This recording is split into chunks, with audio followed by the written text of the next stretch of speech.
The verse just before the spirit of error verse may be of help here. It's 1 John 4:5. The context of that passage is about those who deny that Messiah Jesus came in flesh. Let's hear that part. They are from the world, therefore they speak from the world, and the world listens to them. We are from God. Whoever knows God listens to us. So the spirit of error is like a call out to the world, attracting those who are not from God. On the other hand, the spirit of truth calls out to those who know God, who are desiring truth. Let's consider what makes someone a false teacher. Jesus gave a warning in Matthew 23.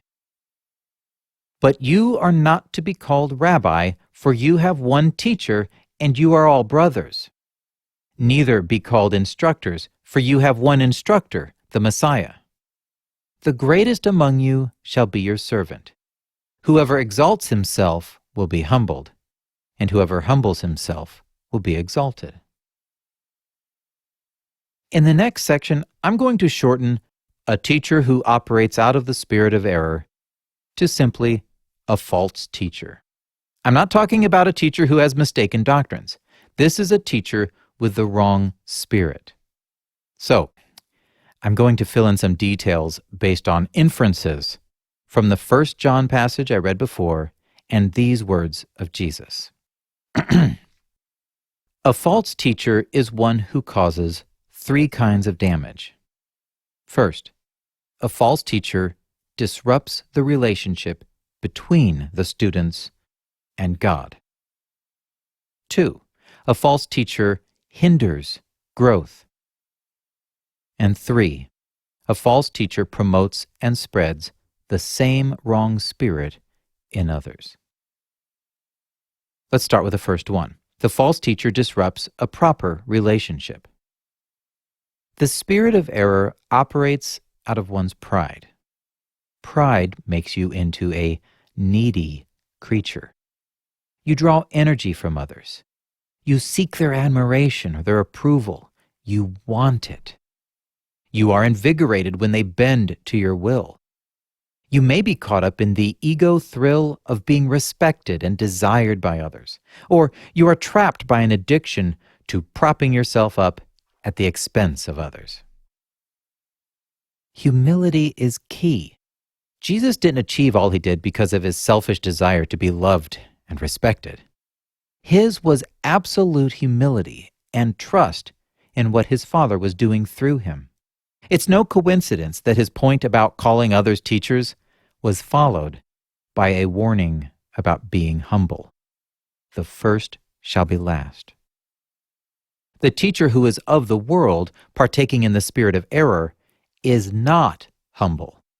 He injects himself into the place that should be occupied by our Father in heaven.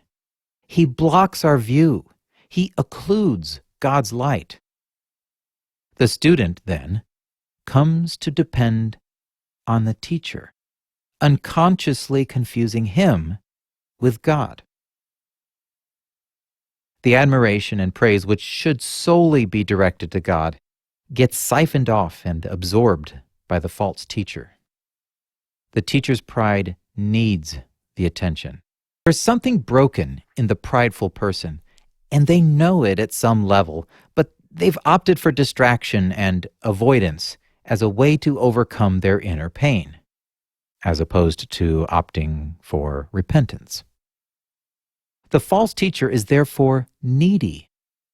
The students who swoon over and praise him, they provide that reinforcement, saving him from the truth that he's doing more harm than good. The teacher cannot help but interfere in what should be a beautiful process of students discovering God and his truth. And that's the second damage. By imposing himself in the process, making demands, maybe using guilt or other pressures, the false teacher creates a new and defective path of growth. The goal isn't for the students to become whole. Well, the teacher may believe that the student's success is the goal, But if the teacher needs the ego boost, that goal will be tainted. The teacher's neediness is being served at the student's expense. A tree on a cliff where the wind constantly blows in one direction will grow tipped to the side. A tree growing through a chain-link fence will curl and gnarl around the metal. Likewise, the student under this tutelage cannot grow naturally. Their understanding can be distorted, sometimes in dangerous ways. Their motivations move away from knowing God, and they morph into pleasing or placating the teacher. On the other hand, the teacher with the spirit of truth activates the searching and seeking soul. That teacher doesn't need the approval of the students. He has nothing to gain by applying undue pressure based on his own will. The goal is that the students become whole. Thus, a teacher whose pride is causing the spirit of error to flourish, that teacher will subvert and damage the student's progress. Certainly a student could see through it and realize not to partake in the spirit, but, well, that's difficult. Which brings me to the third damage. If you are driven by pride, burying the truth of your sin and your faults is like salvation. Well, it feels like salvation. If you're driven by pride, you will reach out to draw in excitement and distractions. When you can drown out the conscience, it feels like you're free. It feels great. Temporarily. That's why it's so tempting. Therefore, the wrong that is at work in the teacher will instinctively encourage the wrong in the students. It has to. One can't achieve constant pride puffing without participants. It's kind of like a team sport. The prideful person feeds off those who go along with it, and it's a powerful narcotic. It's how wrong creeps into organizations and grows unchecked. One day you wake up and discover you have a ministry, like the one of Ravi Zacharias, where effectively hero worship and having a purpose and a paycheck is more important than truth and the destructive consequences of sin. You can think of it sort of like an infection. The spirit present in the teacher spreads to those who respond to it, whichever kind of spirit it is. When a teacher speaks out of abundance of the spirit of truth, his hearers are drawn to respond in kind, and that response will be inward. It will involve understanding and peace. The fire and energy in their lives will come from within. But when a teacher speaks out of the spirit of error, his hearers are drawn to the teacher. It's an external pressure. It can take many forms. Often it's admiration, respect, and praise, which is awakened and encouraged in the learners. They direct it to the leader, and he slurps it up as confirmation that he is really something special. It's a cycle. It doesn't have to be admiration, though. There are various ways to suck energy out of others. Some teachers can manipulate quite effectively, using guilt, for example. Being disruptive, overbearing, and confusing to students can cause them some turmoil, some mixed feelings and uncertainty, especially if they are feeling that way about someone who is supposed to be spiritual and godly. That is a bad place to be, because when things get confusing and upsetting, the heart gets uneasy. And, as is the nature of things, when someone is upset, they naturally seek out something to fix it. They are pushed into a state of need. And that's the hook. The teacher who happens to be the source of the problem is right there, promising the answer. And the result? The students become dependent. Inwardly, they are resentful, and that is a source of pain, a pain of the conscience because resentment is wrong. Constant resentment means constant inner discomfort. And that pain, it's a weapon to be used against you, twisted like a knife.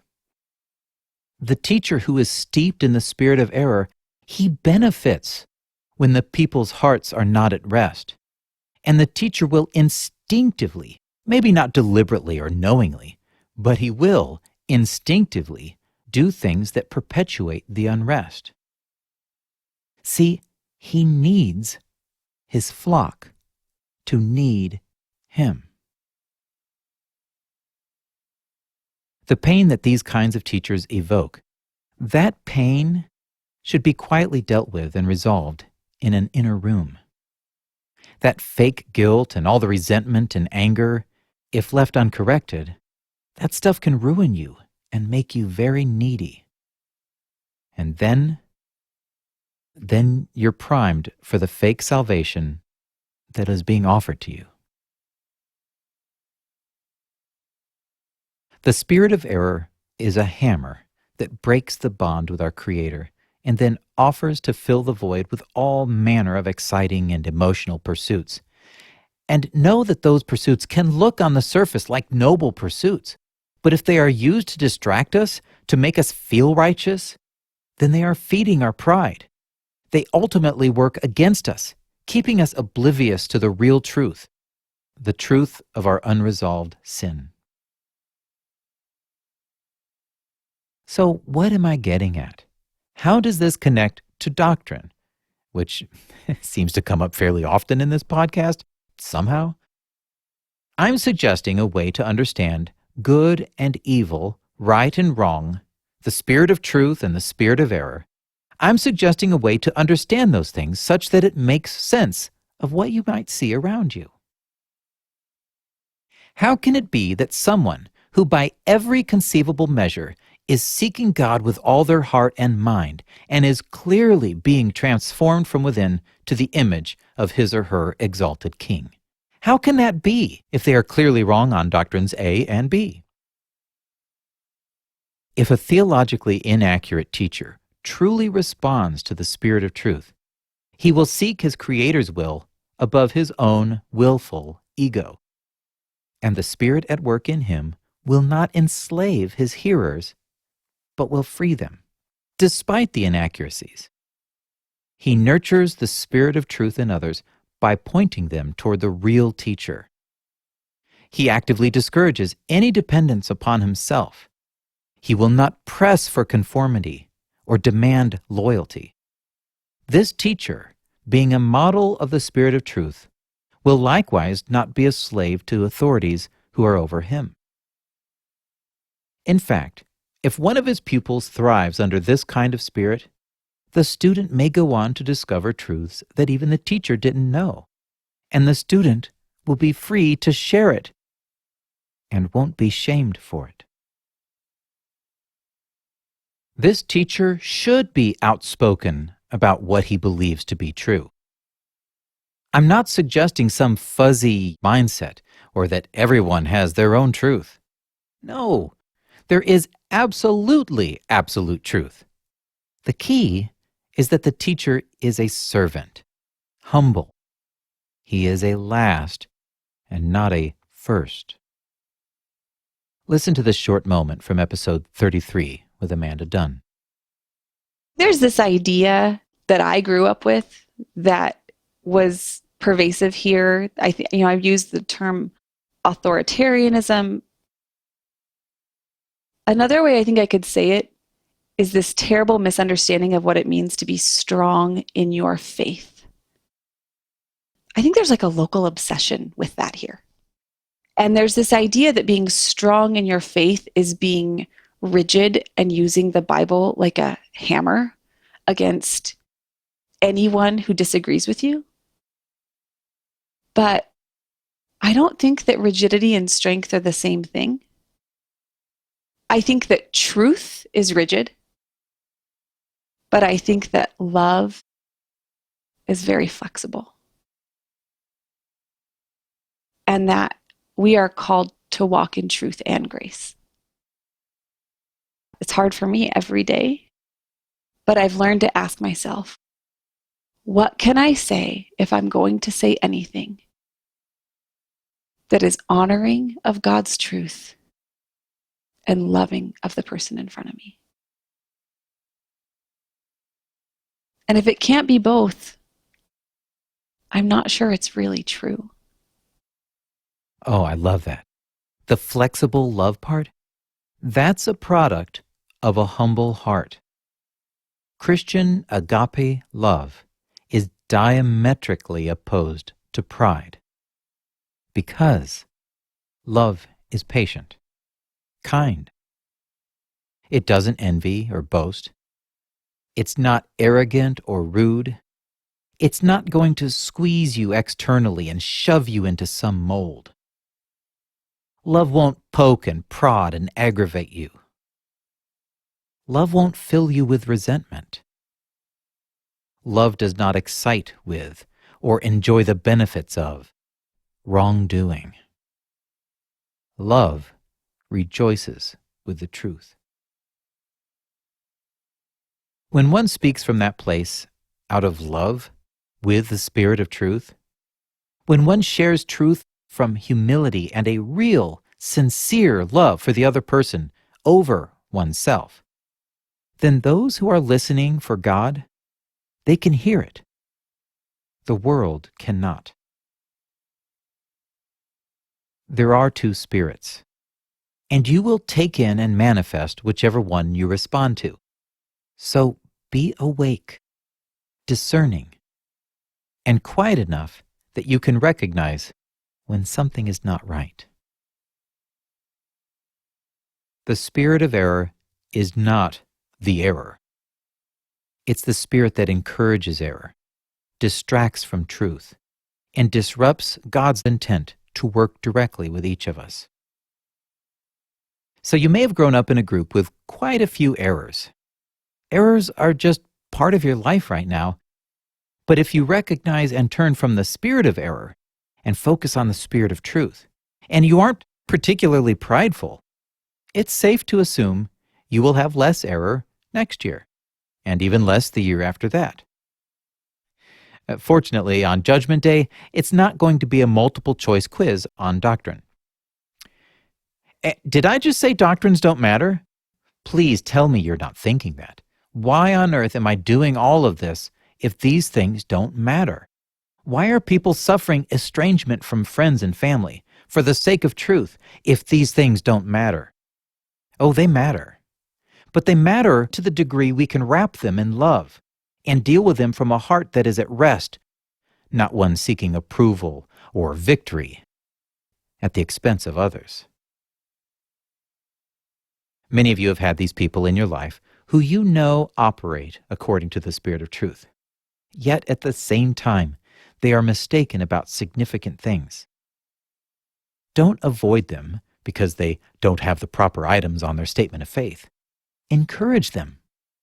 If they indeed are tuned in to the Spirit of truth, not the spirit of error, I'm convinced progress will be made for both of you. In fact, it's quite possible that your doctrinal opponent senses the same spirit of truth in you and feels more kinship with you than enmity. That will puzzle them for many, many days. Probably drive them a little nuts, but in a healthy way. Maybe don't think of these opponents as false teachers, but rather mistaken teachers who love the truth and could use a helping hand. It takes time, so be patient and listen. You might learn something too. Theological errors form a shroud of confusion from which many may never emerge.